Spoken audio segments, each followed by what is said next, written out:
As we embark on the second half of 2025 season, the Pirates face a fork in the road, and there are only so many ways to go from here. Time to talk about what they look like, and that's next on Locked On Pirates.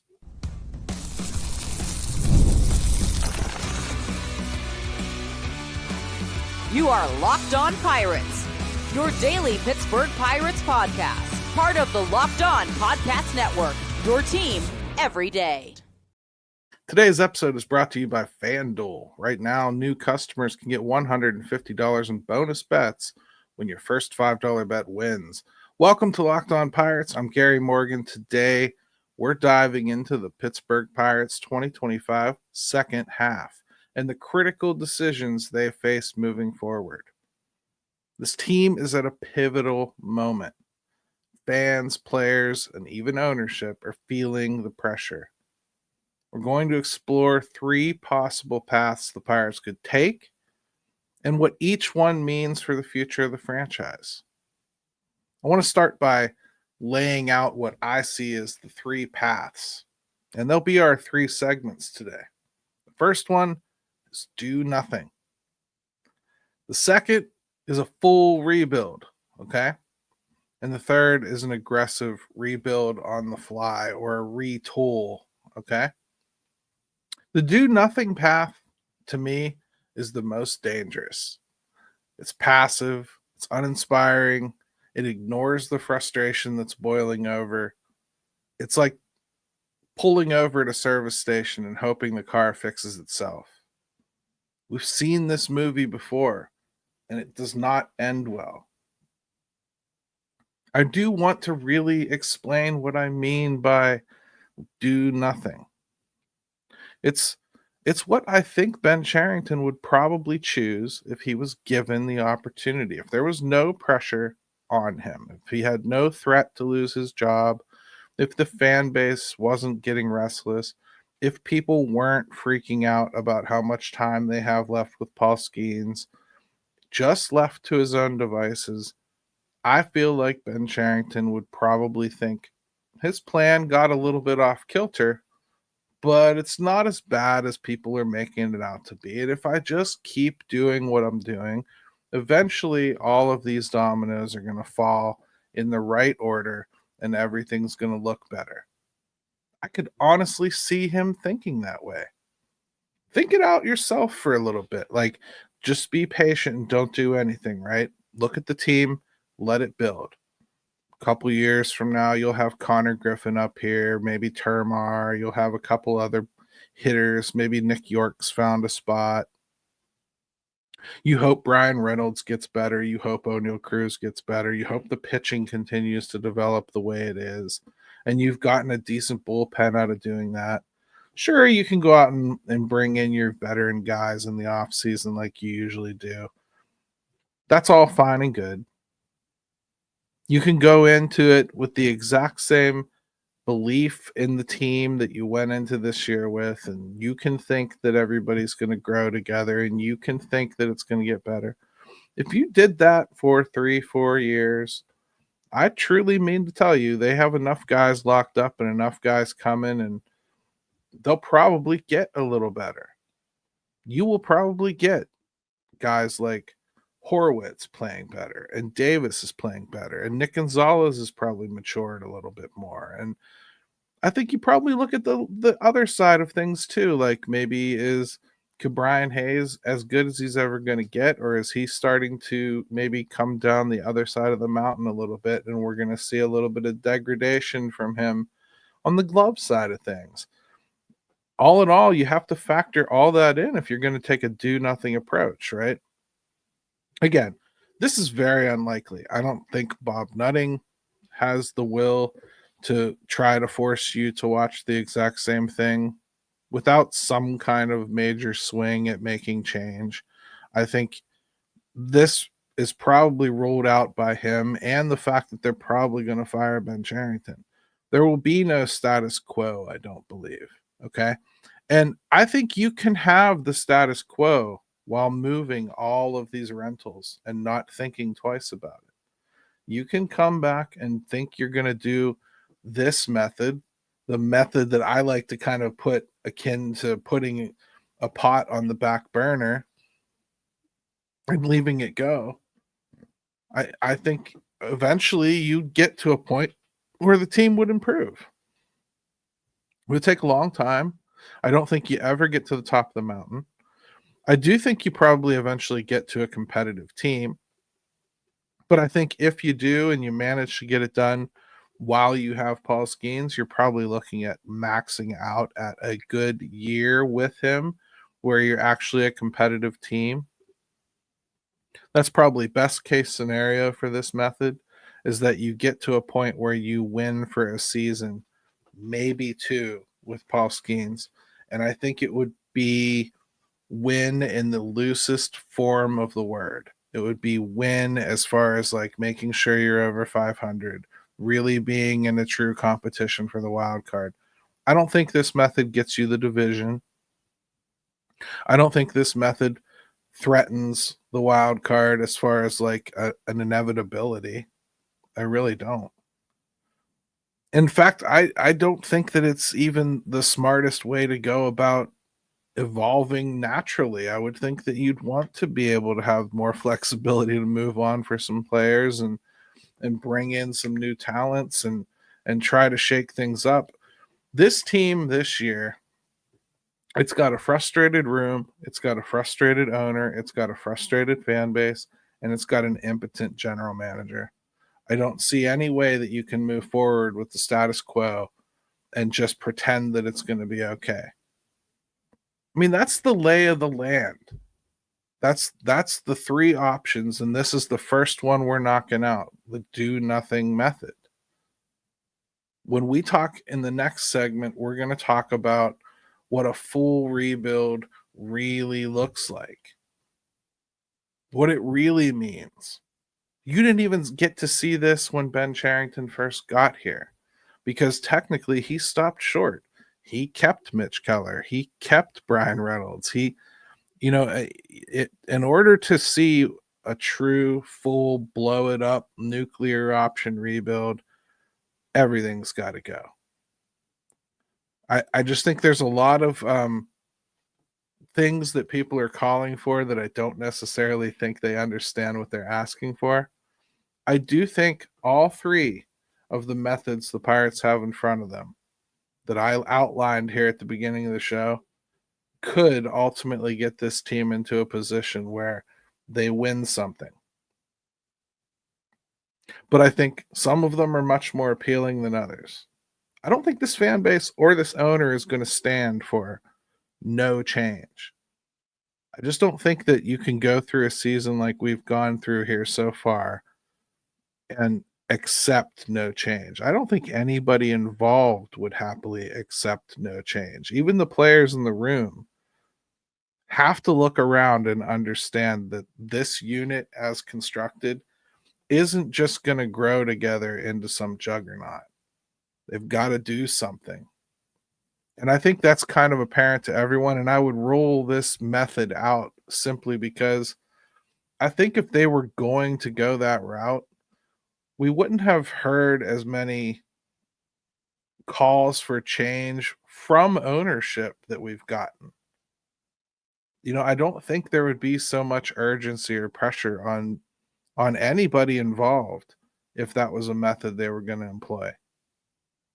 So when we come back, let's hit it right away. Let's get into the nuclear option. I think it's the scariest method by far, but I think when I start talking about it, what's probably going to really come out to you is, while it's painful, it might actually work if it was done right.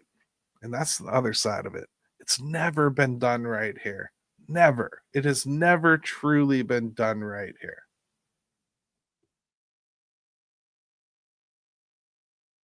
Summer sports are in full swing, and whether you're all about baseball under the lights, golf on the green, or high stakes soccer action, FanDuel is the best way to make every game more exciting. You're already following the action. Why not make it a little more thrilling with FanDuel? You can get in on the game while your friends are getting sunburned at the beach. It's easy to use, fast to pay out, and makes even regular season games feel like must-watch events. New to FanDuel?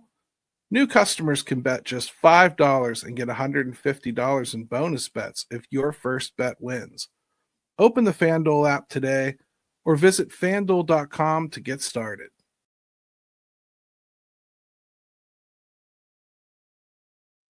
All right, welcome back to Locked On Pirates. Make sure that you hit that subscribe button again. My goodness, the numbers, they're just climbing so fast. I really appreciate you guys doing, especially you everydayers that show up every day. Some of you aren't just everyday listeners, you're everyday commenters, and I really dig it, man. It's good stuff. So we're talking about the full rebuild nuclear option in this segment. This is not for the faint of heart, but it is worth exploring. A full rebuild means trading everyone, and I mean everyone. Reynolds, Hayes, Keller, Cruz, even Skeens. It's about slashing payroll, stockpiling prospects, and starting fresh.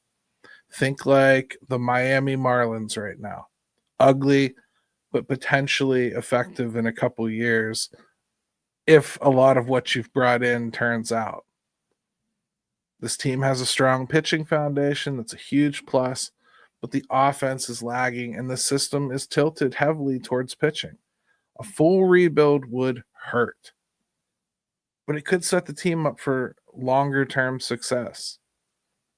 The problem here is, first of all, ownership is very, very unlikely to go for it. It's unpopular, it's risky, and it's expensive in terms of fan goodwill. But if done right, it could finally deliver the sustained success fans have been waiting for. I really want you to look at this team.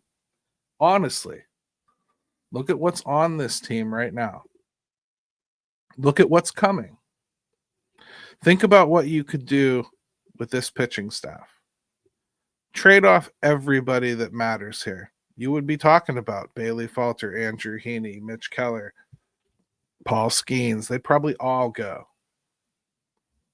So your rotation, it's starting fresh. You're talking Barco and Harrington and Bubba Chandler and Mike Burrows, Braxton Ashcraft, Johan Oviedo. Those types are going to consist of your starting rotation. And no, it is not nearly as impressive as it was when you had Paul Skeens and Jarrett Jones and all that.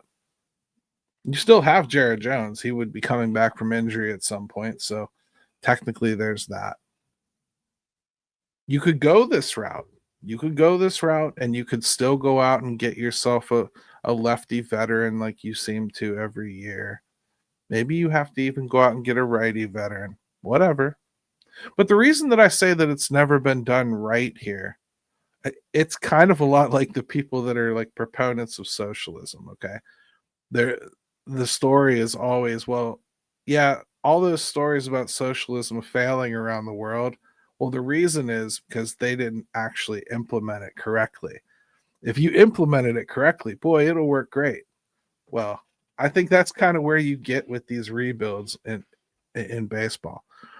The problem is, no matter what, if you go this way, I think it could work. You could build yourself a hell of a foundation. You've already got a minor league system that's in a much better place. You've got some good bats coming. Connor Griffin is probably your best swing at a star in your system, period.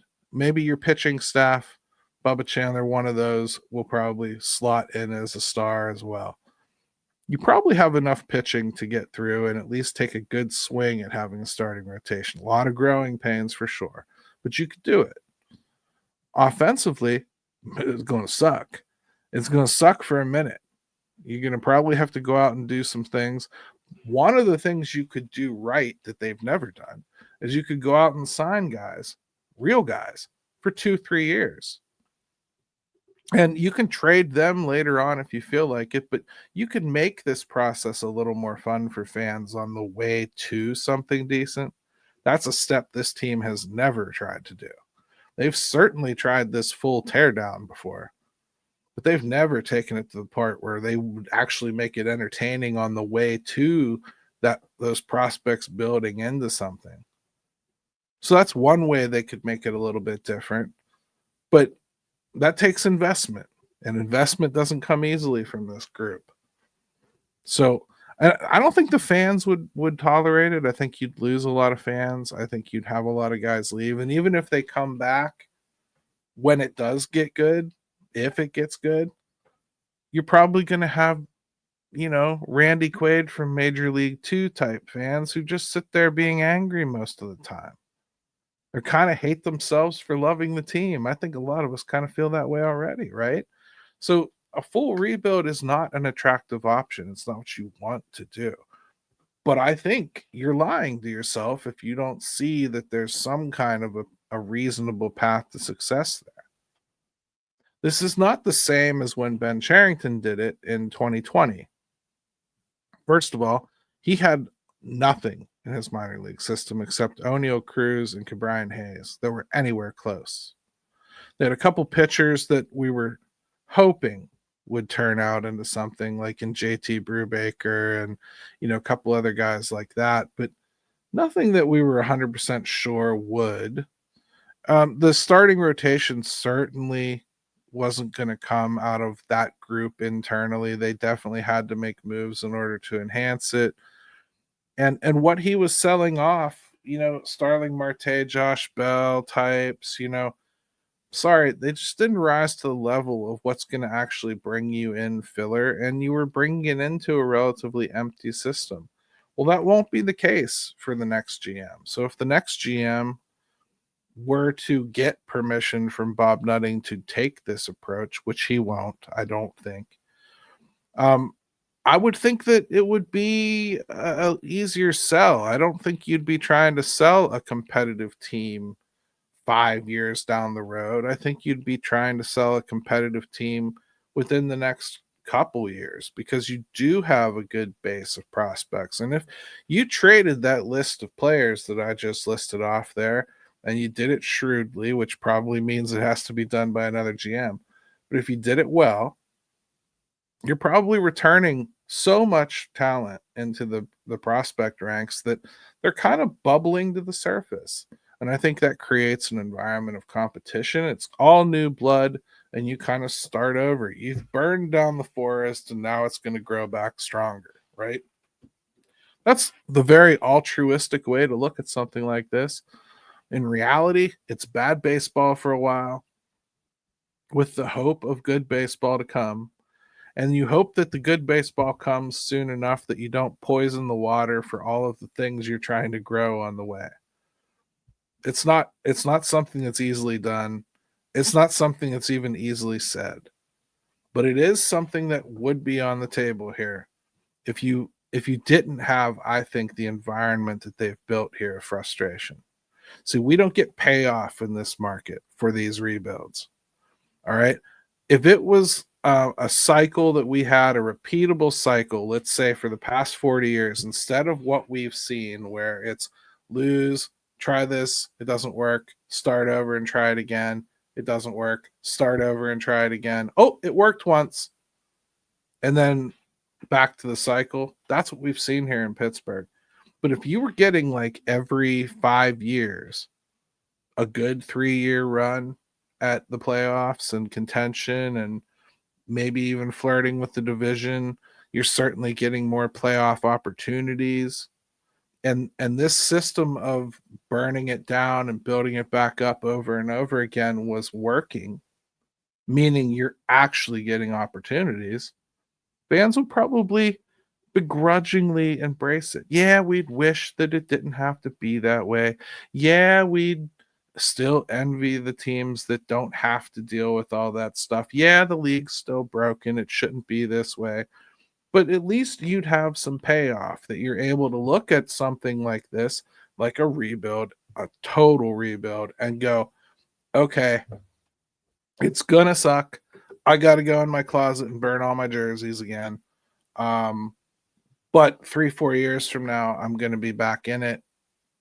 I think more fans would kind of be open to it. We'd understand the process. It's like the NFL where you probably in reality need to stink for a minute to get a franchise quarterback. And even then, you better be lucky and it's a year where an actual franchise quarterback's coming into the draft. And even then, you better have the draft capital to move up if you have to. There's a sweet spot for this stuff, and if you do it right, you do it right. Well, this franchise has never done it right. And the other side of it is, if you're gonna go that route, you have to have some kind of like built-in trigger mechanism that means, okay, we've gotten to this point with this method. Now we're gonna move over and kick it over the edge. That's something Bob Dunning has never done. Kick it over the edge. When you need that one more piece, he's not giving you the money for it. And that's why something like this sucks. Because it's a 5-year process only to find out you can only get so far. That's what stinks about it. When I look at this roster logically, I can make an argument that something like this could work.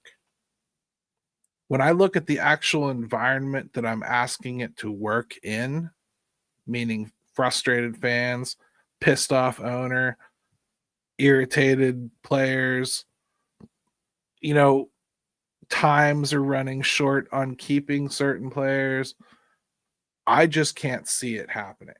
I cannot see it happening here under any circumstances. So that leaves us with the last option on the table, and that's what we're going to talk about when we come back. It's probably the scariest one because it consists of building on what's here right now. And considering how many of you feel about what's here right now, I think you can see why that would be the spookiest road you could possibly take. But that's where we're going to pick up when we come right back.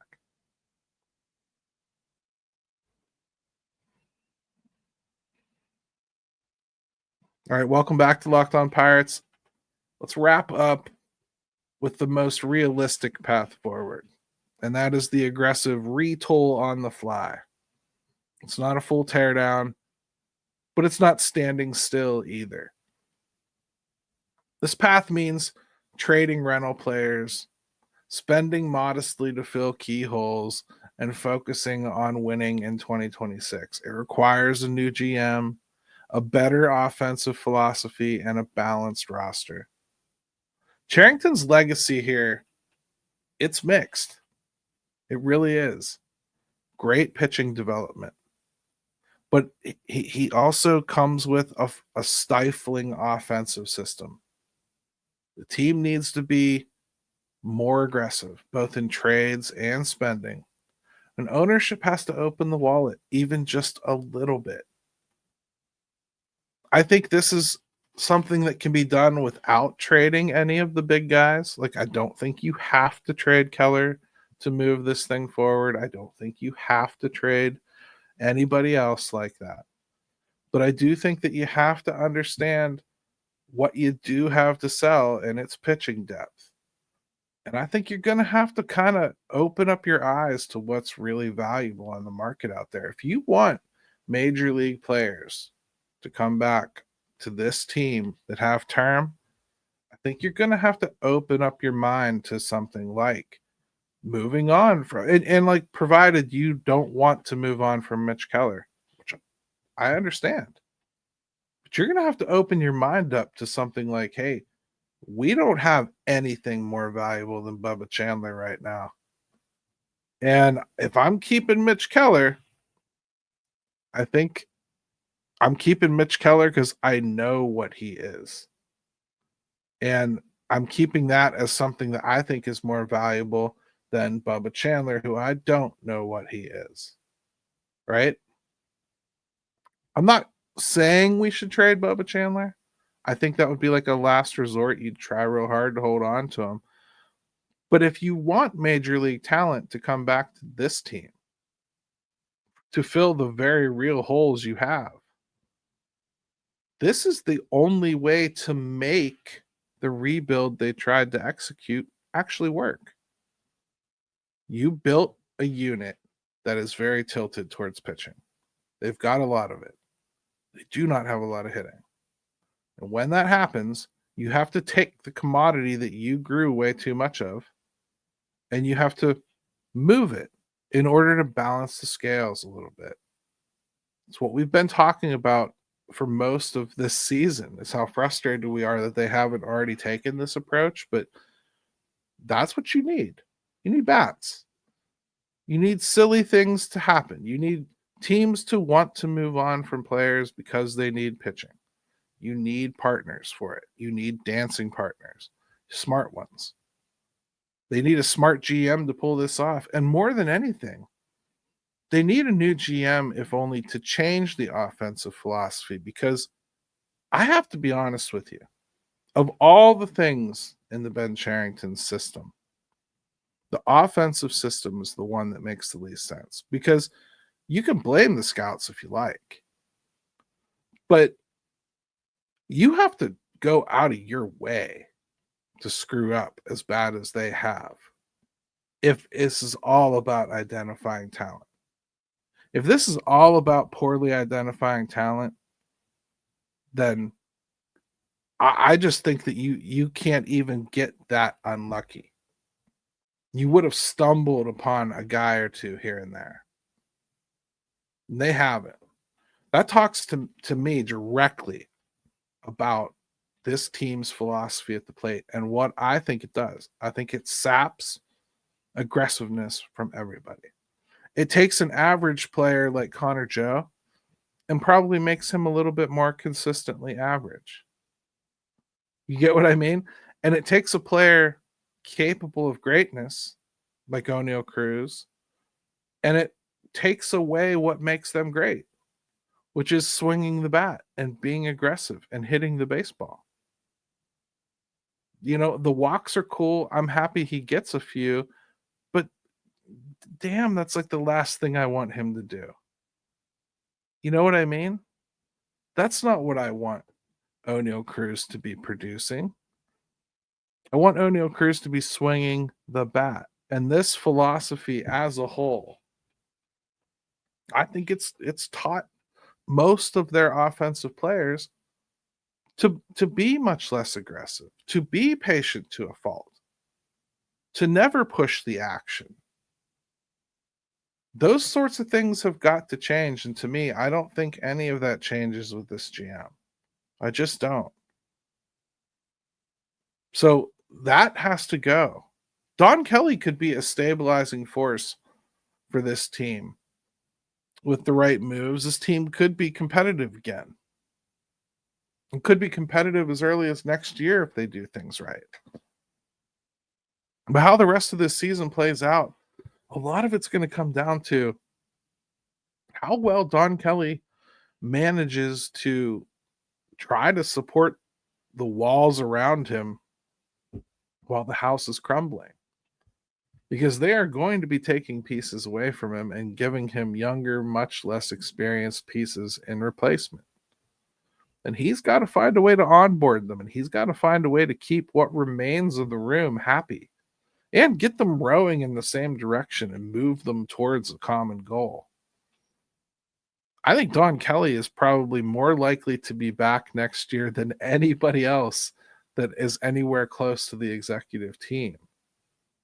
In fact, I think that decision's already been made and it'll be forced upon a new GM, quite honestly. Those are the three methods that this team could use: a complete nuclear teardown, a move forward facelift. I think that's the one this team feels you would like the best, right? Or they could do the status quo. The main difference here really might be how much different this retool could look versus the status quo. Because if you feel like they went with option one when they're done with executing option three, well, they didn't do a good job of executing option three. In fact, they just put some lipstick on a pig and shoved it under your face and hoped that you'd be fooled that they went with option three, but they really went with option one. The only one that I think's off the table here is the full rebuild. First, it's been reported Bob won't do it. Second, I've heard that he won't do it myself.